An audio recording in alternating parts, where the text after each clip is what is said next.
Hello, welcome to Suhada's kitchen. അപ്പോൾ ഇന്ന് ഞാൻ വന്നിരിക്കുന്നത് നല്ലൊരു മധുര പലഹാരമായിട്ടാണ് കേട്ടോ.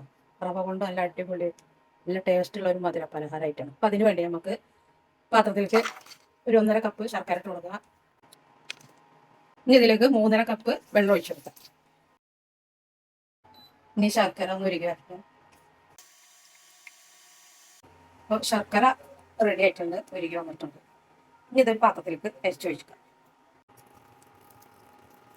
ഒരു പാത്രം വെച്ചിട്ടുണ്ട്, അതിലേക്ക് ഒരു സ്പൂണ് നെയ്യ് ഒഴിക്കുക.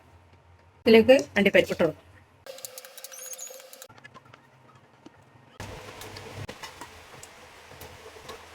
ഇനി മുന്തിരി വറുത്തെടുക്കും.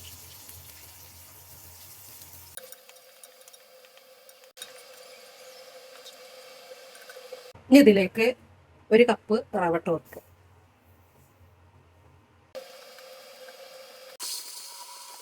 റവ ഇതുപോലെ നെയ്യിലിട്ട് വറുത്തെടുത്താൽ മാത്രമേ നമ്മുടെ ഈ പലഹാരത്തിന് ടേസ്റ്റ് ഉണ്ടാവുള്ളൂ.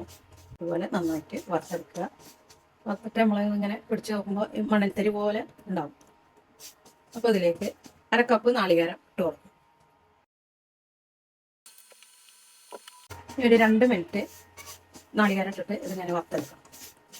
റവയുടെ ചൂടിൽ വന്നിട്ട് നാളികേരം പെട്ടെന്ന് ആയിക്കോളും. അപ്പോൾ നാളികേരം ഇട്ടിട്ട് 2 മിനിറ്റ് ആയിട്ടുണ്ട്. ഇനി ഇതിലേക്ക് നമ്മൾ ആദ്യം ഒരുക്കി വെച്ചില്ലേ ശർക്കര പാനി, അത് ഇതിലോട്ട് കുറേശ്ശെ ഒഴിച്ചു കൊടുക്കുക. ആദ്യമേ ഫുള്ളായിട്ട് ഒഴിക്കാൻ കിട്ടാം, അത് കട്ട പിടിക്കും. ഇതിലേക്ക് 1/2 സ്പൂണ് ഏലക്ക പൊടിച്ചത്, അണ്ടിപ്പരിപ്പ് മുന്തിരി വറുത്ത് വെച്ചത് ഇട്ട് വെക്കാം. കുറച്ചുകൂടെ വെക്കാട്ടെ നമുക്ക് ഡെക്കറേഷൻ ചെയ്യാൻ.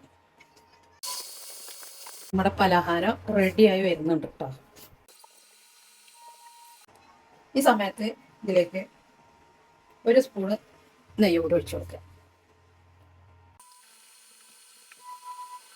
പാത്രത്തിൽ നിന്നൊക്കെ വിട്ട് വരുന്ന ഒരു പരിവായിട്ടുണ്ട്. അപ്പോൾ ഇത് റെഡിയായി ഇത്രയും മതി. ഇനി നമുക്ക് ഏത് പാത്രത്തിലാണോ സെറ്റ് ചെയ്യുന്നത് അതിൽ നെയ്യ് വരട്ടിയ ഒരു പാത്രത്തിലേക്ക് നമുക്കിത് മാറ്റാം.